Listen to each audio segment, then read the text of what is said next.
بسم اللہ الرحمن الرحیم۔ جو جوابات سننے آگے آ رہے ہیں وہ نمازیوں کا خیال رکھیں۔ گھریلو لڑائی جھگڑے اور پریشانیوں سے نجات کے لیے سورۃ تغابن کو جو وظیفہ بتاتے وظیفہ کیا ہے اور کس طرح؟ 41 مرتبہ پہلے پڑھ لے اور پھر ہمیشہ 24 گھنٹے میں ایک دفعہ اپنی مشکلات کے لیے پڑھانا۔ میرے لیے اور میری دادی کی طبیعت کے درست ہونے کے لیے دعا فرمائے، اللہ پاک دونوں کی طبیعت درست فرمائے۔ حافظ نظر احمد صاحب نے قرآن کا ترجمہ کیا تو اس کو پڑھ سکتے ہیں؟ مجھے معلوم نہیں کہ نظر احمد صاحب نے کیا لکھا ہے۔ نسخے کا ایک عدد بھیج دے، دیکھ لیں گے انشاءاللہ۔ فجر کی نماز کے بعد کی تسبیح، عصر کی نماز کے بعد تسبیح قرآن مجید سے ثابت ہے یا نہیں؟ اگر موجود ہے تو کون سی جگہ پڑھے؟ فجر کی نماز کے بعد کوئی تسبیح نہیں، عصر کی نماز کے بعد کوئی تسبیح ایسی نہیں جو قرآن سے ثابت ہو۔ اتنا ثابت ہے کہ صبح و شام اللہ کا ذکر کریں۔ ذکر واعظ بھی ہے، دعا بھی ہے اور تسبیحات بھی ہے۔ آپ نے جس تعین کے ساتھ پوچھا ہے ایسا کوئی موجود نہیں۔ شمس المعارف اوراد وظائف کی کتاب ہے، کچھ چیزیں اس میں صحیح بھی ہے اور کمزور بھی ہے۔ ایک آدمی بکرا مکروہ وقت میں قضا عمری پڑھتا ہے، مکروہ وقت میں سرے سے نماز ہوگی نہیں، یہ نہیں کہ مکروہ ہوگی، مکروہ اوقات میں قضا نماز ادائی نہیں ہوگی الا عصر یومہ۔ ہاں آج عصر اگر کسی نے نہیں پڑھی اور سورج ڈوبتے وقت کا لمحہ مل گیا تو یہ پڑھے گا۔ اگر کسی حافظ نے پیشاب کے قطروں کی بیماری کی وجہ سے اچھی طرح پیشاب کر کے پاک صاف نماز پڑھے لیکن نماز کے دوران میں قطرے گر پڑے تو کیا نماز ہو جائے گی؟ نہیں، نماز فاسد ہو گئی۔ اس کو آئندہ امامت نہیں کرنا چاہیے اور اعلان کرے کہ بھئی نماز دوبارہ پڑھ لو۔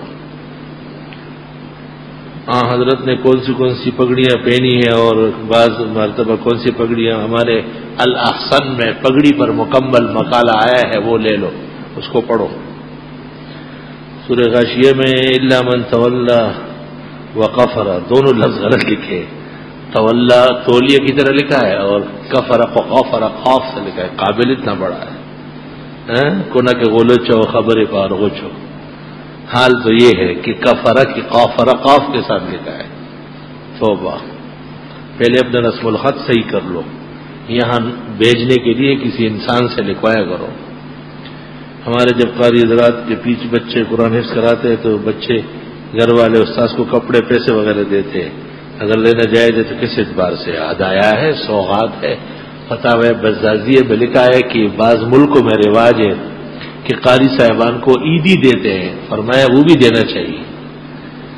سنا ہے کہ آپ نے تعلیمی دوران مولانا عطا اللہ شاہ بخاری کو آپ نے دیکھا ہے، ایک دفعہ حضرت تشریف لائے دارالعلوم حقانیہ کوڑا ہٹک بیماری کے عالم میں، تقریر بھی سنی ہے میں نے۔ غیر مقلد کہتے کہ امام بخاری حدیث میں امام ابو حنیفہ سے بڑے ہیں۔ امام بخاری رحمت اللہ علیہ امام ابو حنیفہ کے شاگردوں کے شاگرد ہیں۔ امام ابو حنیفہ کو کتنی حدیثیں یاد تھی؟ مجتہد کو مکمل دین ازبر ہوتا ہے، مجتہد کے ہاں حدیثوں کی تعداد نہیں ہوتی ہے، استعداد ہوتی ہے۔ کسی کتاب کا نام بتایا متقدمین میں سے امام محمد کی موطا سب سے معتبر کتاب ہے۔ اگر بیوی اپنے شوہر سے زبردستی کہے کہ مجھے طلاق دو تو وہ شوہر یہ کہے کہ اچھا دیتا ہوں یا دے دوں گا، یہ نہ کہے کہ دے دی، دیتا ہوں میں تو خطرہ ہے، لیکن اگر اس کے ساتھ کہا کہ دے دوں گا تو نہیں ہوگی طلاق، کیونکہ یہ عہد طلاق ہے، وعد بالطلاق ہے۔ وقوع طلاق بغیر صیغہ ماضی یا بعض صورتوں میں حال کے واقع نہیں ہوتی۔ غیر مقلد کہتے ہیں کہ بخاری میں روایت ہے کہ نماز جنازہ میں سورہ فاتحہ پڑھنا سنت ہے، اس کی وضاحت کر دیں۔ عبداللہ ابن عباس کی رائے ہے اور کسی کی نہیں ہے۔ عبداللہ ابن عباس کبھی کبھی اپنے فعل کو بھی سنت کہتے ہیں، اور فاتحہ بطور دعا کے پڑھنا درست ہے جنازے میں۔ یہ روایت تو غیر مقلدوں کے خلاف ہے، کیونکہ وہ نماز میں سورہ فاتحہ کو فرض سمجھتے ہیں، اور وہاں آتا ہے لِتَعْلَمُوا أَنَّهَا سُنَّةٌ کہ یہ سنت ہے، تو یہ روایت جو انہوں نے پیش کی ہے جنائز کی، یہ غیر مقلدوں کے خلاف روایت ہے، کیونکہ فاتحہ کا نماز میں سنت ہونا تو ثابت ہوا، فرض ہونا ثابت نہیں ہوا۔ کسی آدمی نے ایک مردے کی نماز جنازہ پڑھ لی اور اگر دوبارہ اسی کی نماز جنازہ ہو تو وہ دوبارہ شریک ہو سکتا ہے؟ حکم تو یہ ہے کہ صلاۃ الجنازۃ لا تعاد، جنازے کی نماز دوبارہ نہ پڑھی جائے۔ لوگ ہیلا کرتے ہیں اور ان کے ولی کو روک لیتے ہیں، وہ دوسری جگہ پڑھا لیتا ہے۔ یہ بھی فقہاء نے لکھا ہے کہ جو حضرات ایک دفعہ پڑھ چکے ہیں دوبارہ شریک نہ ہو۔ بعض لوگ بطور دعا کے شریک ہو جاتے ہیں۔ پیغمبر رسول اور نبی میں کیا فرق ہے؟ تقریباً ہم مانا ہے، رسول صاحب شرع صاحب قوم ہوتے ہیں اور نبی مطلق وحی والے ہوتے ہیں، اور پیغمبر تو فارسی لفظ ہے۔ آج کل کی حالت میں جہاد افغانستان پر والدین کی اجازت کے بغیر جانا کیسا ہے؟ آج کل کی حالت میں جہاد افغانستان جانا جائز نہیں ہے، کیونکہ جب تک امیر المومنین اجازت نہ دے جانا جائز نہیں ہے۔ گاڑی کی قیمت 20 لاکھ ہے، 10 لاکھ میرے پاس ہے اور 10 لاکھ قرض لے کر گاڑی نہ خریدی، بعد میں 2 بندوں کے حتمی فیصلے پر وہ شخص مجھ سے گاڑی کا قسط اور اس 10 لاکھ کا منافع لینا چاہتا ہے، کیا اس میں سود ہے یا نہیں؟ جب آپ کو دینا پڑا تو سود ہو گیا۔ آپ پہلے دن سے ہی سود خور اور سود چھوڑ ہیں، اس لیے اب جرمانہ دینا پڑے گا۔ جب میں تصویر دیکھ کر نماز پڑھ سکتے یا نہیں؟ تصویر دیکھ کر، تصویر کیوں دیکھتے گئے؟ جیب میں تصویر دیکھ کر نماز، یہ نماز ہے کھیل ہے؟ یہ نماز نہیں ہے، کھیل کود ہے۔ بعض حضرات فرماتے ہیں کہ پڑھ سکتے ہیں، غلط کہتے ہیں۔ ہاں، جیب میں رکھی ہوئی یوں مت کہو، یوں کہو کہ نوٹ پر تصویر ہے، یا بعض اوقات شناختی کارڈ میں ہوتا ہے، تو جو تصویر ڈکی ہوئی ہو، نظر نہیں آتی ہو، پرس میں ہو، بٹوے میں ہو، ڈکی ہوئی ہو، اس کا احکام ختم ہو جاتے ہیں۔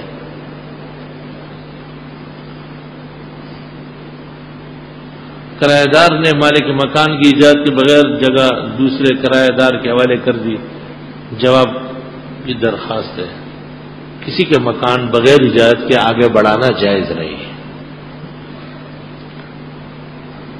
آستین کھلے رکھنے سے نماز مکروہ ہو جاتی ہے، عالمگیری میں ہے تو ہے، لیکن صفحہ نمبر یاد نہیں ہے ہی نہیں تو صفحہ نمبر کہاں سے یاد ہے؟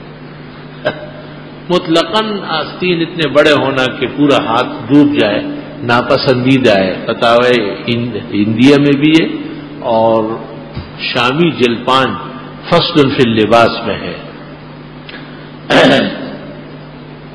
سلام کے بعد معلوم یہ کرنا ہے کہ یہودی گائے کو ذبح کرتے وقت کون سے کلمات ادا کرتے ہیں؟ وہ اللہ کا نام لے یا عزیر کا نام لے یا موسیٰ کا؟ حکم یہ ہے کہ اہل کتاب کا ذبیحہ حلال ہے۔ ایک آدمی کے 4 بیٹے، ان میں سے ایک پاگل یعنی مجنون ہے، اور وہ آدمی اپنے اس بیٹے کو کوئی جائیداد دے، کیا اس حق ہے یا نہیں؟ جائیداد دے گا، اس پر خرچ کرے گا۔ تکبیر تحریم میں باندھتے ہوئے امام کے ساتھ مقتدی سبحانک اللہم پڑھ سکتا ہے یا نہیں پڑھے گا؟ جہری سری دونوں میں۔ جمعے کی اذان فجر کے سامنے جو اذان دی جاتی ہے دونوں کو جواب دینا ہے؟ نہیں، جمعے کی پہلی اذان کا جواب ہے، ممبر کے سامنے ثانی اذان کا جواب نہیں ہے۔ 4 بھائی ہیں، ان کے کاروبار میں والد خود کام نہیں کر سکتے، کیا ان کے والد دوسروں سے زکوٰۃ لے سکتے؟ نہیں، بیٹوں کے مال میں والد کا حق ہے، اور مالدار بیٹوں کے والد ان کے مال کا مالک ہے، لہذا وہ زکوٰۃ دے گا، لے گا نہیں۔ مولانا محترم عرض یہ ہے کہ اگر ہندو کا جنازہ سامنے سے گزرے تو انا للہ پڑھنا جائز ہے؟ نہیں، جائز نہیں۔ انا للہ تو صدمہ مسلم کے لیے ہے، صدمہ کافر کے لیے نہیں۔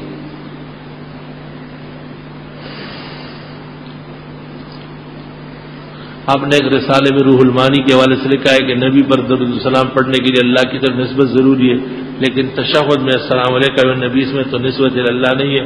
بس یہ اس حد تک ہے کہ یہی کلمات ہو، اس پر الصلاۃ والسلام علیک یا رسول اللہ قیاس جائز نہیں ہے، کیونکہ منصوص پر قیاس منع ہے۔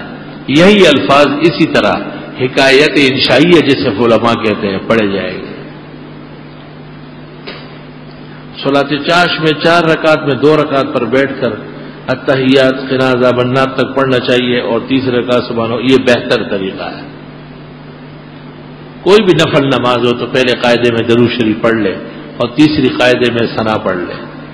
نالین مبارک کی شرعی حیثیت منع فرمایا ہے علماء نے، کیونکہ اس سے شرک اور بدعت پیدا ہوتی ہے۔ بعض علماء نے قبر پر ہاتھ اٹھا کر دعا مانگنا درست نہیں ہے، جبکہ آپ نے فرمایا کہ جائز ہے۔ وہ کہتے کہ جب مردہ سامنے رکھا ہوتا ہے تو اس وقت ہاتھ اٹھا کر دعا مانگنا جائز نہیں، تو دفن کرنے کے بعد کیسے جائز؟ دونوں صورتوں میں جائز ہے۔ مردہ سامنے ہو تو بھی جنازے میں دعا میں ہاتھ اٹھانا بہتر ہے۔ ہمارے ہاں تو جنازے کے بعد دعا نہیں ہے، فقہاء نے منع کیا ہے کہ میں جنازہ پڑھ لیا لے چلو قبر، اگر کوئی دعا کرنا چاہے تو ہاتھ اٹھائے گا۔ فتاوی امدادیہ پہلی جلد صفحہ 550 مولانا اشرف علی صاحب لکھتے ہیں۔ اور قبرستان میں تدفین کے بعد دعا میں ہاتھ اٹھانا صراحتاً ثابت ہے۔ مفتی رشید صاحب نے بھی رجوع کیا ہے، احسن الفتاوی قدیم جلد 4 صفحہ 404۔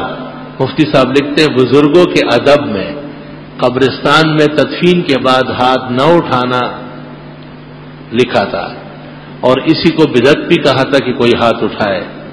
اب ایک کرم فرما کے کہنے سے دیکھنے میں آیا کہ حضرت نے ایک صحابی کی تدفین کے بعد ہاتھ اٹھائے اور صحابہ سے بھی ہاتھ اٹھانے کا کہا، اس لیے سابقہ فتوے سے رجوع کرتا ہوں۔ امداد احسن الفتاوی جلد 4 قدیم احسن الفتاوی۔ معلوم ہوتا ہے کہ ضرب مومن میں بہت سارے مسائل خلاف حقیقت شائع ہوتے ہیں، وہ جو آدمی شائع کرتا ہے وہ اہل نہیں ہے کہ وہ مفتی صاحب کے علم کا احاطہ کر لے۔ اس سے یہ بھی پتہ چلا کہ مفتی صاحب نے جو لکھا ہے کہ تعزیت میں ہاتھ اٹھانا بدعت ہے، وہ بھی اسی علم پر موقوف تھا، اور جب اس سے رجوع ہو گیا تو اس سے بھی رجوع ہو گیا، کیونکہ تعزیت کی دعا میں ہاتھ اٹھانا بخاری شریف میں 3 جگہ موجود ہے۔ ابو عامر کی وفات پر آپ نے دعا میں ہاتھ اٹھائے اور دعا فرمائی ہے۔ تو معلوم یہ ہوا کہ تعزیت میں ہاتھ اٹھانا، مردے کی موجودگی میں ہاتھ اٹھانا، تدفین کے بعد اور مطلق دعا میں ہاتھ اٹھانا درست اور صحیح ہے، اور اس کو بدعت سمجھنا نادان ہے اور کم علم ہے، یا اکثر نے رجوع کیا ہے۔ من عاشقا فقتم وعف ثم مات مات شیء، حضرت مولانا انور شاہ نے فیض الباری میں اس کو تصحیح کی ہے، صحیح سند تسلیم کیا ہے، اور فرمایا کہ عفت و پاک دامنی کا باعث ہے، اور اس میں خالد بن ولید کا ایک واقعہ بھی نقل کیا ہے۔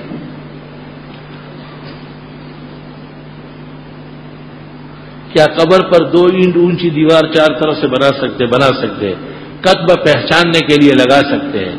قبر پر ہاتھ اٹھا کر دعا مانگنا سنت طریقہ ہے، خلاف کرنے والے بے علم ہیں۔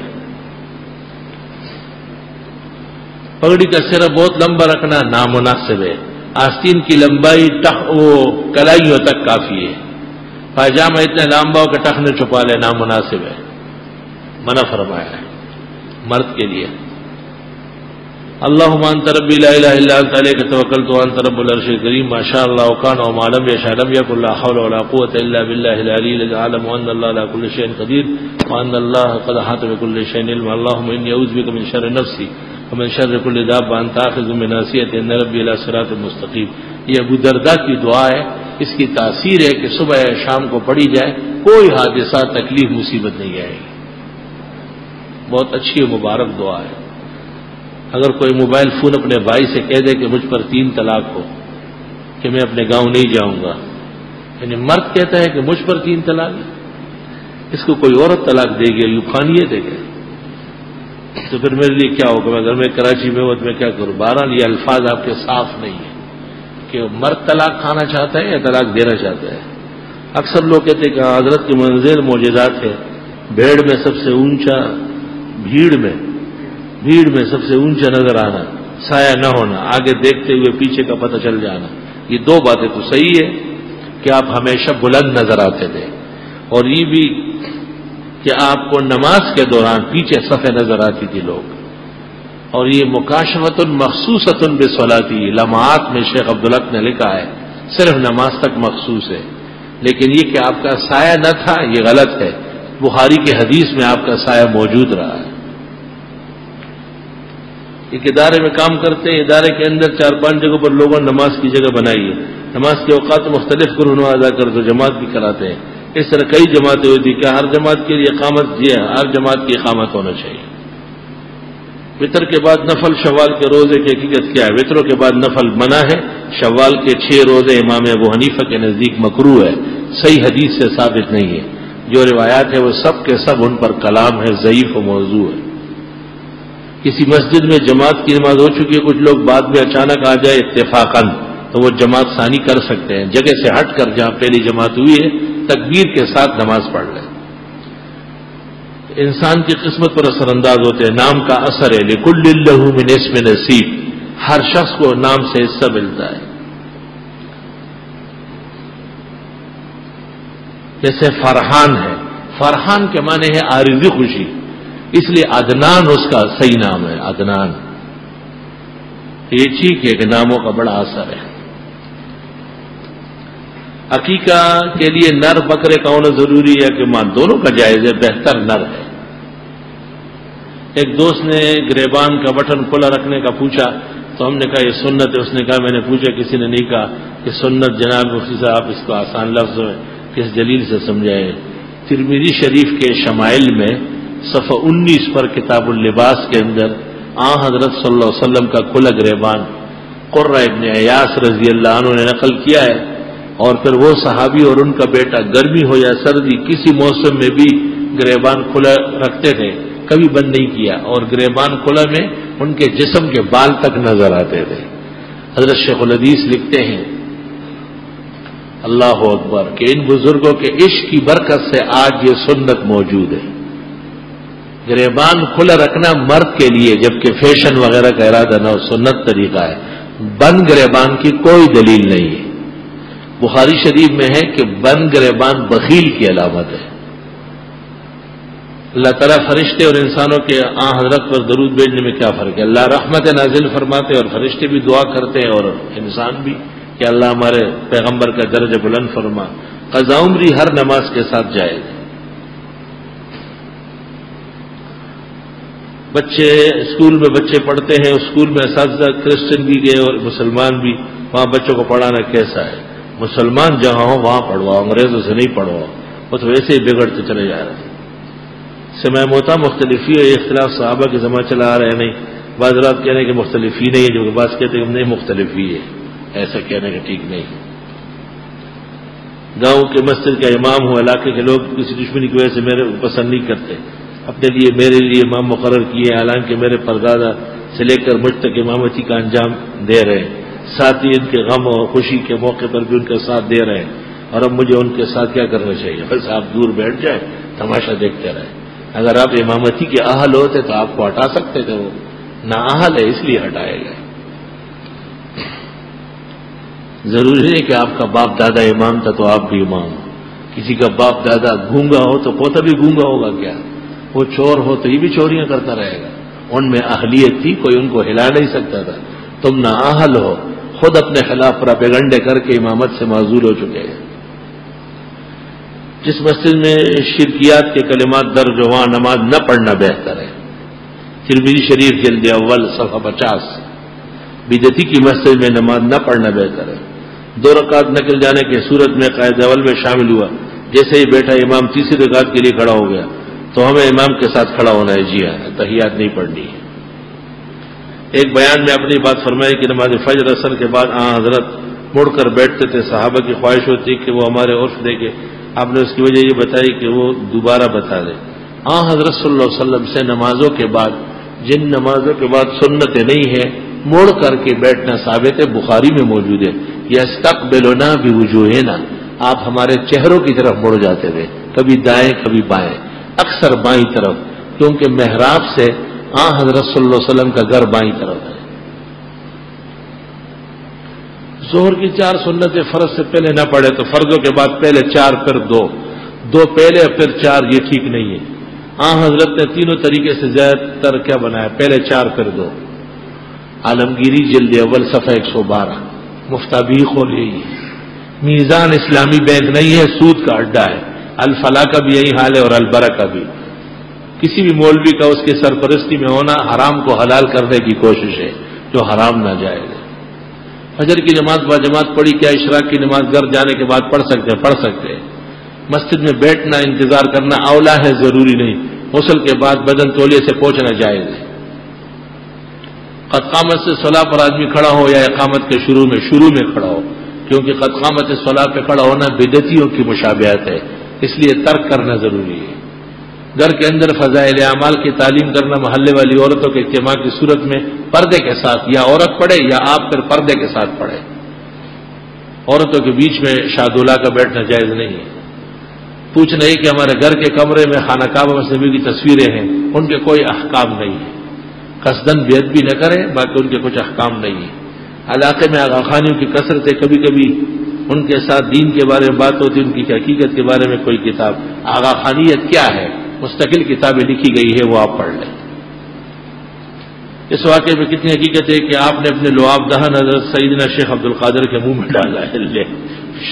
شیخ عبد القادر جیلانی 471 میں پیدا ہوئے ہیں، 561 میں مرے ہیں۔ حاجی الیاس قادری نے لکھا ہے کہ وہ بغداد میں پیدا ہوئے، حالانکہ وہ گیلان میں پیدا ہوئے، مرے بغداد میں ہیں۔ تو جیسے الیاس قادری کو پتہ نہیں، اس طرح آپ کو بھی کچھ پتہ نہیں ہے۔ حضرت شیخ صاحب تو حضرت صلی اللہ علیہ وسلم کے 500 سال بعد آئے ہیں، تو ان کے منہ میں کہاں سے لعاب ڈال لی ہے؟ حضرت امام اعظم ابو حنیفہ کی لکھی ہوئی کوئی کتاب جو اب بھی موجود ہو، امام ابو حنیفہ کی کتاب، کتاب الاثار ابو یوسف، کتاب الاثار محمد، مبسوط، زیادات، السیر الکبیر، السیر الصغیر، جامع الصغیر، یہ تمام کتابیں جو محمد ابو یوسف کی ہے، شیخ زید الکوثری نے کتاب الاثار کے مقدمے میں لکھا ہے، یہ سب ابو حنیفہ کی کتاب ہے۔ اگر آپ سے کوئی یہ پوچھے کہ رسول اللہ صلی اللہ علیہ وسلم کی کتنی جلدوں میں کتابیں لکھی ہوئی ہیں، پھر آپ کیا جواب دیں گے؟ اگر حضرت صلی اللہ علیہ وسلم کی کتاب نہ لکھنے سے نبوت پر اثر نہیں پڑتا، اس طرح امام اعظم کا خود نہ لکھنے سے منصب امامت میں کوئی کمی نہیں ہو رہی۔ ایسے حضرت کی کتابیں تھی کہ ان کی میزان الاعتدال میں امام شافعی نے کہا ہے، من لم یمعن النظر فی کتب ابی حنیفہ فلا رسوخ له فی الدین، جو امام ابو حنیفہ کی کتابیں توجہ سے نہ پڑھے اس کا علم پختہ نہیں ہوگا۔ امام شافعی کے حالات میں میزان الاعتدال میں ذہبی نے لکھا ہے، حجاج ابن یوسف ظالم تھا اور عادل بھی تھا، مسلمان جرائم پیشہ مرا ہے، امید ہے اللہ اس کے ساتھ عفو کا معاملہ کر لے گا۔ ہم گھر کے سلسلے بہت پریشان ہیں، اللہ آسان فرمائے۔ صبح سرحد بدخشان خوش سالی ہے، اللہ باران رحمت فرمائے۔ میرے ہاں 2 بیٹوں کی ولادت ہوئی، دوسرے بیٹے کی آپ سے گزارش کے نام تجویز فرمائے، بس جمعرات نام رکھو، کل جمعرات تھی، جمعہ خان نام رکھو، اس کا نام آپ تجویز کر لیں، ہم دعا کریں گے انشاءاللہ۔ بہت سارے نام درس بیان میں آ گئے، ان میں کوئی چن لو۔ میرے حق میں دعا کرائے تمام نمازیوں سے، میں بہت پریشان ہوں، نماز 5 وقت کی باجماعت پڑھتا ہوں، اللہ سے دعا کرے کہ میں نے باجماعت ہی ادا کروں۔ ہمیشہ میں اس وقت پریشانی میں گرا ہوا، جب سے میں شادی کی ہے بہت نقصان ہوا ہے، بس سوال ہے کہ بیوی پسند آئی یا نہیں کی بات۔ اگر بیوی پسند آئی پھر نقصان نہیں ہے، اور اگر بیوی پسند نہیں آئی تو زمین میں دھنستے چلے جا رہے ہو، غرق ہو گئے۔ دعا کریں گے، کثرت سے استغفار پڑھو۔ الحمدللہ رب العالمین، نستغفرک اللہم ونسألک السلام والعافیہ، لا الہ الا اللہ وحدہ لا شریک لہ، لہ الملک وله الحمد وعلى كل شيء قدیر۔ کہ جس نے بہت پریشانی کا ذکر کیا ہے اس کے لیے دعا فرمائے، اللہ تعالیٰ اس کی ساری پریشانیاں دور فرمائے، تمام غموم ہموم قرض دیون سب اتار لے، اور اس کے گھر زندگی خوشیوں سے بھر دے، اور اس کو اللہ سے مانگنے کی خدا توفیق عطا فرما۔ تمام پریشانوں کو یا اللہ استغفار پڑھنے کی توفیق عطا فرما، آیت کریمہ پڑھنے کی توفیق عطا فرما، درود شریف پڑھنے کی توفیق عطا فرما، خیر خیرات کرنے کی توفیق عطا فرما، جن سے تمام بیماریاں دور ہوتی ہے، مصائب چھٹتے ہیں، شدائد نرم پڑتے ہیں، دشمنیاں ختم ہوتی ہے، گھر بار زندگی محبتوں سے لبریز ہوتی ہے۔ خدائے پریشان حالوں کی پریشانیاں دور فرما، بیماروں کو صحت و شفا عطا فرما، مسلمان مرحومین کی بخشش فرما۔ صلی اللہ تعالی علیہ وسلم۔